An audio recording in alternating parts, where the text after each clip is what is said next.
1987년 또는 1988년부터 시작된 이야기가 있다.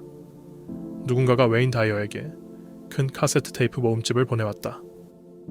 그는 그 테이프들을 듣기 시작했고 그 후 10여 년 정도 뒤에 직접 연락을 취하게 되었다. 그때부터 웨인 다이어는 아브라함의 열렬한 팬이 되었다. 웨인 다이어 자신의 표현을 빌리면 그는 아브라함이 오늘날 지구상에서 가장 지혜롭고 심오한 가르침이라고 생각한다고 말한다. 그리고 흥미롭게도 웨인 다이어는 에스더와 제리보다 더 많은 아브라함 관련 책들을 판매했다고 한다.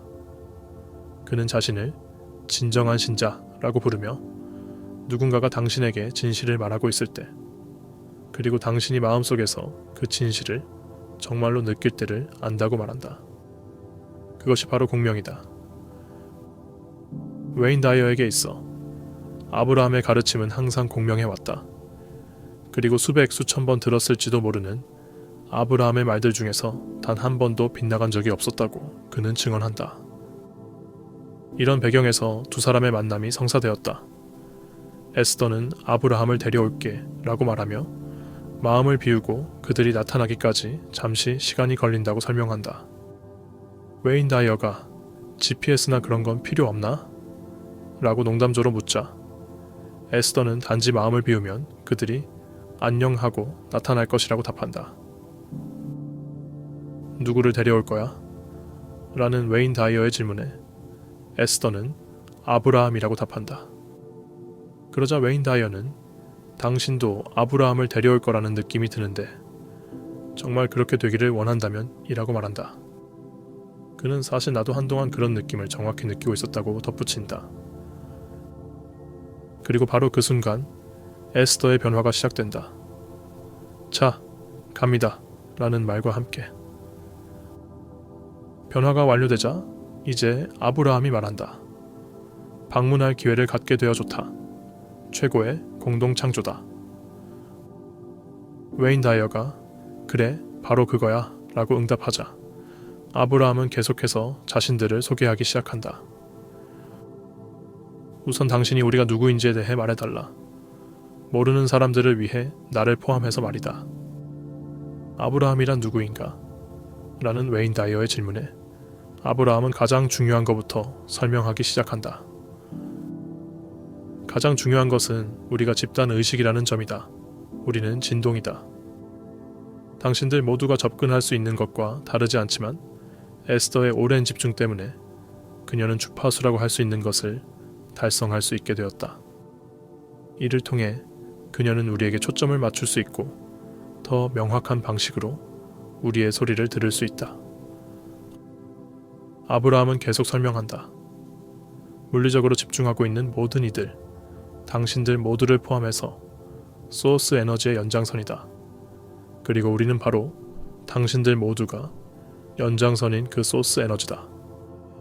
하지만 당신들이 일상적인 경험들을 통해 돌아다니면서 의도하지 않게 당신들이 관찰하는 것들 때문에 종종 진동 주파수를 발견하게 되는데 이것이 당신들이 진정한 자신의 충만함을 받는 것을 방해한다.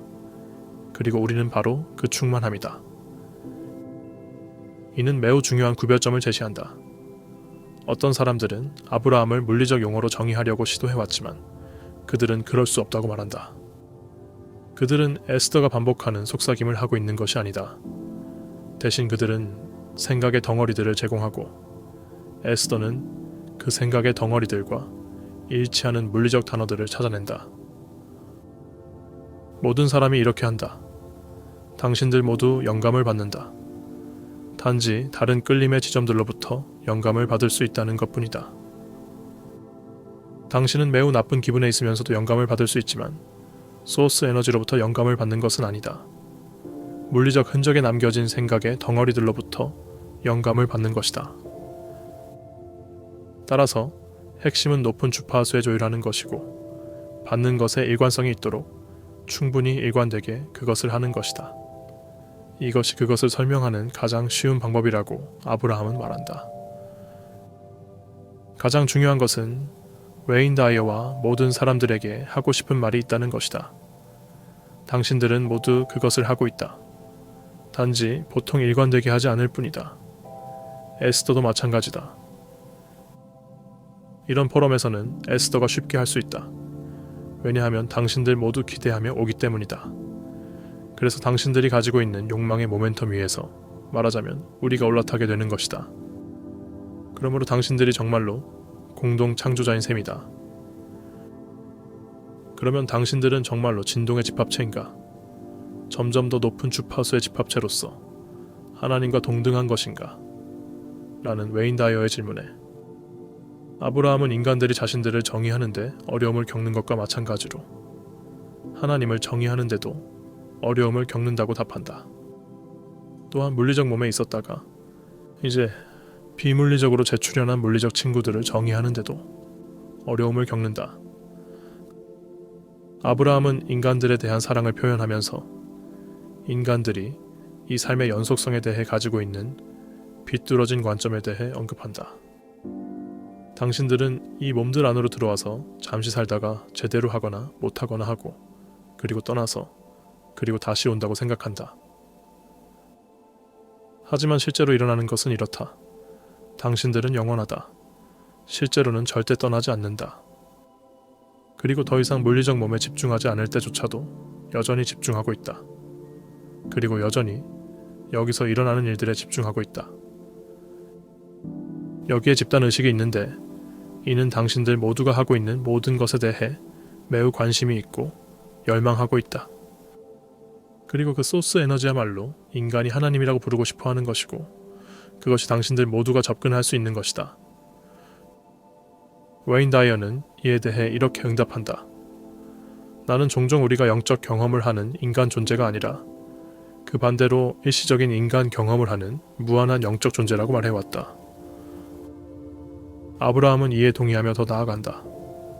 그리고 당신이 지금 이 순간에 서서 어떻게든 어떤 방식으로든 고비행 진동으로 자신을 연습해왔을 때 화가 나거나 화나거나 걱정하는 것이 아니라 순수한 긍정적 에너지이고 그 높은 주파수에 있기 때문에 그 영감이 흐르도록 허용한다면 이제 당신은 자신이 생각했던 것보다 훨씬 더 많은 존재다. 이제 당신은 그 소스의 연장선이고 그때 명료함과 열정을 느끼게 된다. 그때 당신의 타이밍이 좋아진다. 그때 당신이 가장 재미있어진다. 그때 기분이 가장 좋아진다. 이것이 바로 두 영적 교사의 만남이 시작되는 순간이었다. 한 명은 수십 년간 자기 개발과 영적 성장의 길을 걸어온 베스트셀러 작가이고 다른 한 명은 비물리적 존재들과의 소통을 통해 깊은 지혜를 전하는 채널러였다. 그들의 만남은 단순한 대화를 넘어서 인간의 의식과 영적 본질에 대한 깊은 탐구의 장이 되었다. 아브라함은 대화에서 매우 흥미로운 점을 지적한다. 우리가 아침에 잠에서 깰 때 그 순간이야말로 가장 순수한 에너지 상태에 있다는 것이다. 잠을 자는 동안에는 끌어당김의 법칙의 모멘텀이 작동하지 않는다. 다시 말해, 잠들어 있는 동안에는 생각의 모멘텀이 완전히 멈춘다는 뜻이다. 이것이 왜 중요할까? 아침에 눈을 뜨는 그 순간 우리는 어제의 걱정이나 오늘 해야 할 일들에 대한 스트레스가 아직 시작되기 전의 상태에 있다. 이때가 바로 우리가 의식적으로 좋은 기분의 생각을 선택할 수 있는 최적의 타이밍이라는 것이다. 아브라함은 이를 라이시스 버튼을 누르는 것에 비유한다. 매일 아침 우리에게는 새로운 시작의 기회가 주어진다. 문제는 대부분의 사람들이 일어나자마자 어제의 문제나 오늘의 걱정거리부터 떠올린다는 점이다. 이것이 바로 우리가 놓치고 있는 가장 소중한 기회라고 아브라함은 강조한다. 웨인 다이어는 자신이 매일 새벽 3시 13분에 정확히 깨어나는 경험을 나눈다. 그는 루미의 시를 인용한다. 아침 바람은 비밀을 말해주려 한다. 다시 잠들지 마라. 이 시간대에 그의 가장 창조적인 글쓰기가 이루어진다고 한다. 아브라함은 이것이 바로 생각의 모멘텀이 멈춘 상태에서 소스 에너지의 영감을 받기 때문이라고 설명한다. 아브라함은 이런 영감의 순간들이 우연이 아니라고 말한다. 우리가 항상 당신과 함께 있으면서 그런 말을 하고 있다고 설명한다. 흥미로운 것은 그가 듣기로 결정하는 시간이 바로 그 시간이라는 점이다. 다른 누구도 주변에 없어서 그를 방해할 사람이 없고, 그래서 가장 순수한 의식 상태에서 영감을 받을 수 있다는 것이다. 대화에서 가장 구체적이면서도 실용적인 개념 중 하나가 바로 17초의 법칙이다. 아브라함에 따르면 어떤 생각이든 17초 동안 지속되면 끌어당김의 법칙이 작동해서 비슷한 성질의 생각이 더해진다고 한다. 이것은 단순한 이론이 아니라 의식의 작동 메커니즘에 대한 구체적인 설명이다. 이것이 어떻게 작동하는지 구체적으로 살펴보자. 아침에 일어나서 어제 직장에서 있었던 불쾌한 일을 떠올린다고 가정해보자. 그 기억에 대해 17초 동안 생각하면 그와 비슷한 부정적인 생각들이 자동으로 따라온다. 그 사람이 왜 그런 말을 했을까? 라는 생각에서 시작해서 항상 나를 무시해. 이 직장은 정말 문제가 많아. 같은 생각들로 확장된다. 또 다른 17초가 지나면 더 많은 부정적 생각들이 쌓인다. 아마 다른 동료들도 나를 그렇게 생각할 거야. 내가 이 일을 제대로 못하는 건 아닐까? 다른 직장을 찾아야 하나? 같은 식으로 말이다. 이렇게 68초만 지나도 우리는 이미 소스 에너지와의 정렬에서 완전히 벗어나게 된다. 하지만 이 과정은 역으로도 작동한다. 좋은 기분의 생각을 17초 동안 유지하면 그와 비슷한 긍정적인 생각들이 모여든다. 오늘 날씨가 참 좋다는 생각에서 시작해서 이런 날에는 뭔가 좋은 일이 생길 것 같아. 내가 좋아하는 동료와 점심을 먹을 수도 있겠네. 오늘 새로운 아이디어가 떠오를지도 몰라. 같은 생각들로 확장되는 것이다. 이것이 바로 모멘텀의 힘이다. 생각에는 관성이 있고 한 방향으로 흘러가기 시작하면 그 흐름이 점점 강해진다. 중요한 것은 이 과정을 의식적으로 관리할 수 있다는 점이다. 아브라함은 신념에 대해 매우 명확한 정의를 내린다. 신념은 계속 생각하는 생각이다. 이는 신념이 어떻게 형성되는지에 대한 핵심적인 통찰을 제공한다. 신념은 하늘에서 떨어진 것이 아니라 우리가 반복적으로 생각한 패턴이 굳어진 것이라는 뜻이다. 17초의 사이클이 반복되면서 특정한 생각 패턴이 강화된다. 이것이 계속 반복되면 결국 우리가 신념이라고 부르는 강한 사고 습관이 된다. 문제는 때로는 우리에게 도움이 되지 않는 신념들도 이런 식으로 형성된다는 점이다. 예를 들어, 나는 성공할 수 없어 라는 생각을 반복적으로 하다 보면 이것이 신념이 되어버린다. 나는 항상 실패해. 나에게는 재능이 없어. 다른 사람들은 다 잘하는데 나만 못해. 같은 생각들이 자동적으로 떠오르게 되고 결국 이런 패턴이 우리의 기본적인 세계관이 되어버린다. 하지만 좋은 소식은 이 과정이 역으로도 작동한다는 것이다. 의식적으로 다른 생각을 반복하면 새로운 신념을 형성할 수 있다. 나는 점점 더 나아지고 있어. 나에게는 고유한 재능이 있어. 매일 새로운 것을 배우고 성장하고 있어. 같은 생각들을 의식적으로 반복하면 이것들도 새로운 신념 체계가 될 수 있다. 다만 아브라함은 중요한 주의사항을 덧붙인다. 아침에 잠에서 깬 직후 기존 신념들이 아직 활성화되지 않은 상태일 때가 새로운 생각 패턴을 시작하기에 가장 좋은 시점이라는 것이다. 이미 하루의 스트레스와 걱정들로 가득 찬 상태에서는 새로운 패턴을 만들기가 훨씬 어렵다. 아브라함은 감정을 소스 에너지와의 정렬 상태를 알려주는 지침 시스템이라고 설명한다. 이는 매우 혁신적인 관점이다. 보통 우리는 감정을 단순히 외부 상황에 대한 반응으로 여기지만 아브라함의 가르침에서는 감정이 훨씬 더 깊은 의미를 갖는다. 좋은 기분이 든다는 것은 우리의 생각이 소스 에너지의 관점과 일치한다는 신호다. 반대로 기분이 나쁘다는 것은 우리가 소스의 관점에서 벗어났다는 표시다. 이는 외부 상황과는 상관없이 순전히 우리 내면의 정렬 상태를 반영하는 것이다. 아브라함은 이를 다양한 감정적 원반들로 설명한다. 화난 원반, 행복한 원반, 심술궂은 원반, 절망의 원반, 희망의 원반, 사랑의 원반 등이 있고 우리는 매 순간 어떤 원반에 있는지에 따라 그와 비슷한 진동의 사람들과 상황들을 끌어당긴다는 것이다. 에스더는 이를 7난쟁이 같다고 농담으로 표현한다. 화남이, 행복이, 심술구짐이 등등. 하지만 실제로는 200개 정도의 난쟁이가 있다고 말한다. 수동적 공격성까지 포함해서 말이다. 이런 관점에서 보면 감정은 단순한 부산물이 아니라 매우 정확한 내비게이션 시스템이다.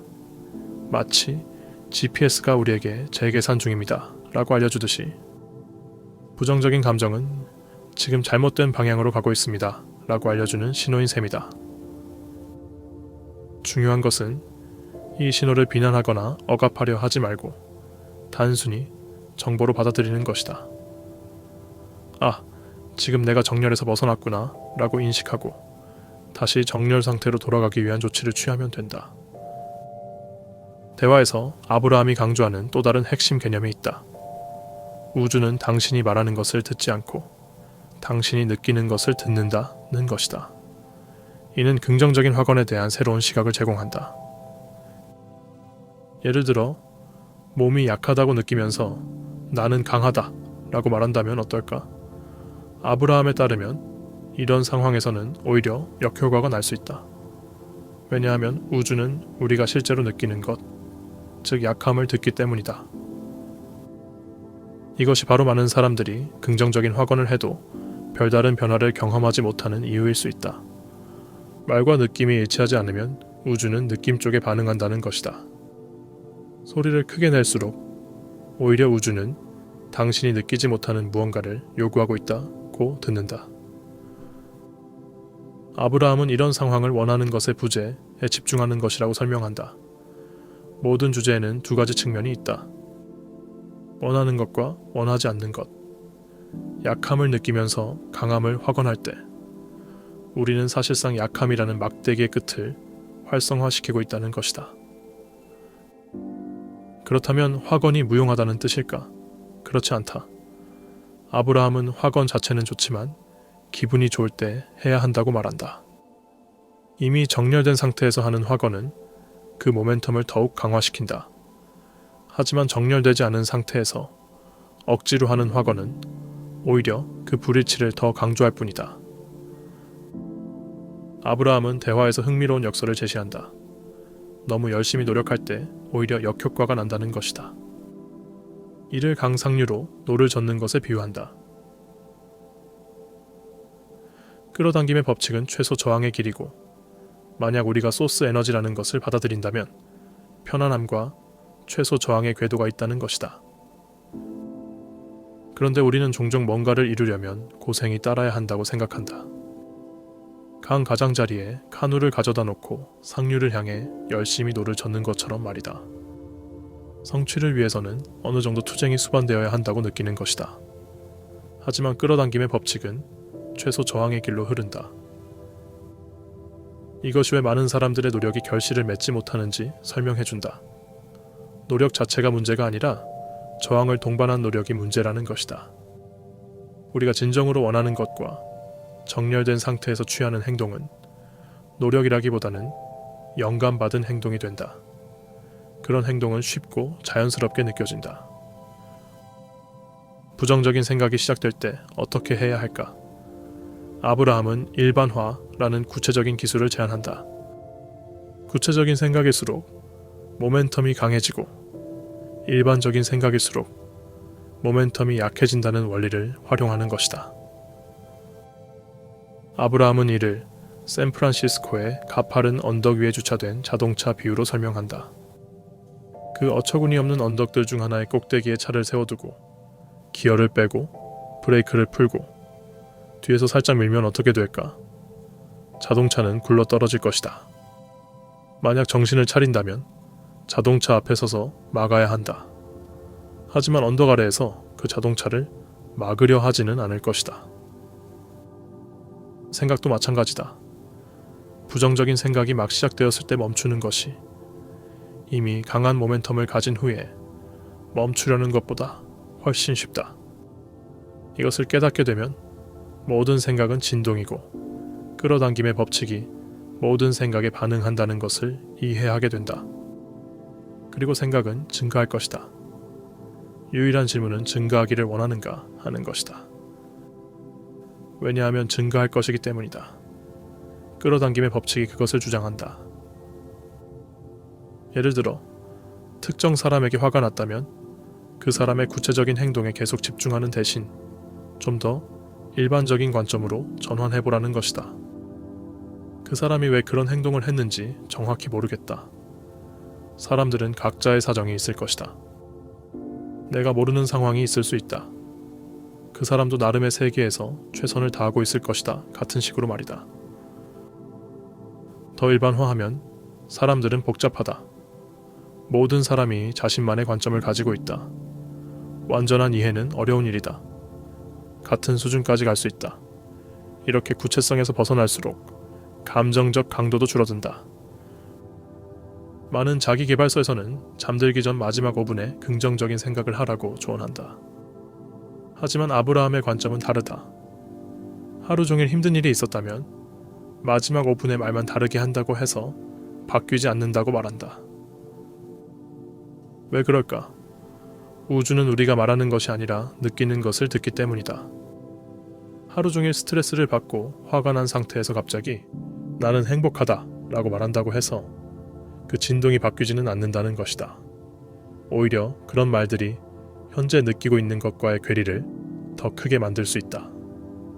이것이 바로 아브라함이 설명하려는 중요한 것이다. 끌어당김의 법칙의 모멘텀은 의식을 잃고 있는 동안에는 활성화되지 않는다. 깨어났을 때 다시 집중하게 되고 이미 있던 생각의 성향을 따라가게 되는 것은 논리적이지만 이 새로운 논의를 통해 다른 궤도를 시작하는 것으로 바뀔 수 있다. 아브라함은 일관된 정렬 상태를 고공비행 원반에 비유한다. 이는 우리가 의도적으로 좋은 기분을 유지하는 진동 상태를 말한다. 이 원반에 머물러 있을 때 우리는 명료함을 경험하고 타이밍이 좋아지며 좋은 사람들과 만나고 영감을 받는다. 가장 재미있어지고 기분이 가장 좋아진다. 중요한 점은 이것이 일회성 경험이 아니라 지속적인 수행이라는 것이다. 아브라함은 약 20에서 30일, 때로는 40에서 50일 정도 의식적으로 이 상태를 유지하는 연습을 하면 이것이 자연스러운 습관이 된다고 말한다. 대화 중에 한 사람이 60에서 70일 정도 이 수행을 한 후 이제 그곳에 끈으로 묶여 있는 것 같다고 표현한다. 때로는 아래로 떨어지지만 번지점프줄처럼 다시 위로 끌어올려진다는 것이다. 아브라함은 이것이 바로 우리가 순수한 긍정적 에너지에 연결되어 있다는 증거라고 설명한다. 우리는 원래 이 에너지와 연결되어 있지만 그렇지 않은 곳에 있는 연습을 너무 많이 해서 번지줄을 한계까지 늘려놓은 상태라는 것이다. 하지만 조금만 노력하면 그 탄력성을 되찾을 수 있다. 이것이 바로 컨디셔닝 과정이다. 우리는 어렸을 때부터 무엇을 할 수 있고 무엇을 할 수 없는지, 무엇이 가능하고 무엇이 불가능한지에 대해 모르는 사람들로부터, 더 낮은 원반에서 바라보는 사람들로부터 들어왔다. 그들은 피할 수 없는 실패에 대비시키려고 했다. 초기에는 우리가 그것을 좋아하지 않았다. 처음에는 항의했다. 우리 안의 소스가 우리가 누구인지 알고 있고 항상 그것을 상기시켜주기 때문이다. 그래서 새벽 3시 13분에 그런 생각들이 흘러온다. 하지만 시간이 지나면서 우리는 그런 조건화를 받아들이게 되었다. 자신의 가치를 잊고 목적을 가지고 왔다는 것을 잊게 되었다. 그래서 사람들이 다르게 말하려 할 때 처음에는 잘 받아들이지 않았던 것이다. 하지만 다시 튀어오를 수 있다. 내일 아침부터 시작할 수 있다. 이 모든 개념들을 실제 삶에 어떻게 적용할 수 있을까? 아브라함이 제안하는 방법들을 정리해보자. 매일 아침 일어나서 의식적으로 좋은 기분의 생각을 선택하라. 어제의 문제나 오늘의 걱정거리가 떠오르기 전에 감사할 일이나 기대되는 일을 먼저 떠올려보라. 이것을 적어도 아침 식사 시간까지는 유지해보라. 가능하다면 점심시간까지 또는 하루 종일 유지해보라. 하루 종일 자신의 감정 상태를 의식적으로 관찰하라. 이것을 어떤 원반에 있는지 확인하기 라고 생각해도 좋다. 기분이 나빠지기 시작하면 그것을 나쁜 것으로 판단하지 말고 단순히 지금 정렬에서 벗어났구나 라고 인식하라. 그리고 어떤 생각이 그런 감정을 일으켰는지 확인해보라. 부정적인 생각이 시작되면 억지로 긍정적으로 바꾸려 하지 말고 일단 일반화부터 시작하라. 구체적인 문제에서 한 발 뒤로 물러서서 더 넓은 관점에서 바라보려 노력하라. 이 문제가 인생 전체에서 차지하는 비중은 얼마나 될까? 1년 후에도 이 문제를 기억하고 있을까? 같은 질문을 던져보라. 긍정적인 확언을 할 때는 이미 기분이 좋은 상태에서 하라. 기분이 나쁜 상태에서 억지로 긍정적인 말을 하는 것은 오히려 역효과를 낼 수 있다. 대신 기분이 좋을 때 그 느낌을 더 강화하는 방향으로 확언을 사용하라. 자신의 원반 선택에 책임을 져라. 다른 사람들이 모두 화난 원반에 있다면 당신도 화난 원반에 있다는 것을 인정하라. 다른 사람들이 행복한 원반에 있다면 당신도 그곳에 있기 쉽다. 하지만 의식적으로 자신의 원반을 선택할 수 있다는 것을 기억하라.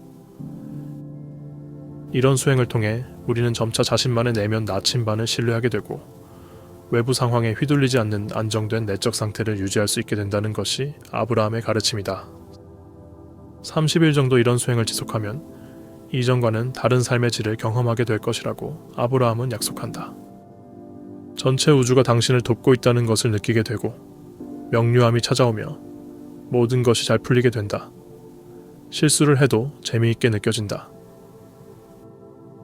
에스더는 자신이 정말로 고공비행 원반에 일관되게 머물 수 있게 되었다는 것을 어떻게 알았을까? 어느 날 청소부가 침실에서 뭔가를 닦다가 연장 코드가 무거운 서랍장 뒤로 떨어뜨렸다. 그녀는 그것을 꺼내려고 애쓰면서 웃고 있었다. 그것을 어떻게 꺼낼지에 대한 기발함과 명료함에 기뻐하고 있었다. 60일 전이었다면 그녀는 그것에 대해 욕을 했을 것이다. 청소부가 뒤로 떨어뜨렸네. 스스로 건져냈어야 했는데 라는 식의 대화가 있었을 것이다. 하지만 이제 에스더는 그런 작은 일들에서도 기발함과 명료함을 발견하는 기쁨을 느끼고 있었다. 아브라함은 이것이 바로 정렬의 증거라고 설명한다. 삶은 결국 이런 순간들, 또 다른 순간들, 그리고 또 다른 순간들로 이루어져 있다. 사람들은 꿈의 휴가나 꿈의 관계나 꿈의 차나 꿈의 직업을 기다리고 있지만 그런 것들은 결코 오지 않는다. 중요한 것은 지금이다. 지금 정렬되어 있거나 아니거나, 지금 정렬되어 있거나 아니거나, 지금 정렬되어 있거나 아니거나, 지금 정렬, 지금 정렬, 지금 정렬을 보여줄 수 있을 때 당신은 의도했던 방식으로 살고 있는 것이다. 감정적 지침 시스템을 사용하는 데 있어서 중요한 것은 부정적인 감정을 잡아내려고 노력하는 것이 아니라는 점이다. 아브라함은 수많은 과정들이 담긴 책들을 써왔지만 이제는 그것이 어려운 방법이라고 말한다. 언제든지 노력하고 있다는 것을 발견한다면 당신은 잘못된 끝에 막대기를 두드리고 있는 것이다. 허용의 진동이 아니라 저항의 진동을 연습하고 있는 것이다. 대신 잠들 때 모멘텀이 멈추고 고공비행 원반을 찾아서 그 모멘텀을 증가시키면 이제 그 일들이 정말 빠르게 당신을 위해 작동한다고 아브라함은 설명한다. 물론 바꾸고 싶은 행동이 있을 수 있다. 하지만 언제든지 자신이 노력하고 있다는 것을 발견한다면 잘못된 끝에 막대기를 두드리고 있는 것이다. 용서에 대한 아브라함의 관점도 흥미롭다. 소스와 정렬을 찾을 때 소스는 누구도 용서하지 않는다. 왜냐하면 소스는 애초에 누구도 비난하지 않았기 때문이다. 그래서 누군가에 대해 소스가 느끼는 방식을 느낄 때 당신은 소스와 동조하게 되고 당신은 그것을 용서라고 부른다. 아브라함은 그것을 정렬이라고 부른다. 그리고 당신은 그 느낌에 중독된다. 왜냐하면 그들을 사랑하는 것이 그들을 미워하는 것보다 확실히 기분이 좋기 때문이다. 에스더는 가끔 아브라함에게 아브라함, 어쩌면 내가 그 사람에 대해 더 말해줘야 할 것 같은데 그들에 대한 무조건적인 사랑에서 당신이 조금 비현실적인 것 같아 라고 말한다. 하지만 무조건적인 사랑은 그것이 당신이 하는 일이기 때문에 사랑하는 것이다. 조건부 사랑은 그 행동을 바꾸면 내가 그때서야 사랑을 하겠다는 것이다. 이것은 당신과 그들 모두에게 그런 함정이다. 왜냐하면 이제 모든 사람이 어떤 행동이 적절한 행동인지 알아내려고 하기 때문이다. 아무도 기분이 좋지 않다. 아무도 정말로 그것을 해내지 못하기 때문에 서로에게 화가 난다. 그러는 동안 소스는 여러분 모두를 사랑하고 그것에 대해 매우 기분이 좋다. 생각을 바꾸는 것에 대해서도 아브라함은 흥미로운 관점을 제시한다. 만약 당신이 부정적인 생각의 기차를 타고 있다면, 당신이 하고 싶은 것은 할 수 있다면 더 일반적으로 만드는 것이다. 할 수 있다면 그것으로부터 한 발 뒤로 물러서라. 일반화하라. 예를 들어 8시간 동안 잠을 잘 것이고 방금 잠재의식을 채운 어떤 생각들이든 그 안에서 우려할 것이라고 생각해보라. 그런데 정말로 설명하고 싶은 것은 끌어당김의 법칙. 끌어당김의 법칙의 모멘텀이 의식을 잃고 있는 동안에는 활성화되지 않는다는 것이다. 깨어날 때 다시 집중하게 되고 이미 있는 생각의 성향을 따라가게 되는 것은 논리적이지만 다른 궤도를 시작하는 것에 대한 이 새로운 논의로 바뀔 수 있다. 감정적 지침 시스템을 마스터하는 것은 결국 지속적인 인식과 선택의 문제다. 매 순간 우리는 어떤 생각을 할지, 어떤 감정 상태에 머물지, 어떤 진동을 제공할지 선택할 수 있다. 처음에는 어려울 수 있지만 연습을 통해 점점 더 자연스러워진다. 중요한 것은 완벽을 목표로 하지 않는 것이다. 때로는 부정적인 원반에 떨어질 수도 있다. 하지만 그것을 빨리 인식하고 다시 정렬 상태로 돌아가는 것이 핵심이다. 마치 자전거를 배울 때처럼 처음에는 자주 넘어지지만 점점 균형을 잡는 시간이 길어지는 것과 같다. 아브라함의 가르침에서 가장 희망적인 메시지 중 하나는 우리 모두가 이미 이 능력을 가지고 있다는 것이다. 단지 일관되게 하지 않을 뿐이라고 아브라함은 말한다. 에스더도 마찬가지다. 하지만 의식적인 연습을 통해 누구나 이 능력을 개발할 수 있다.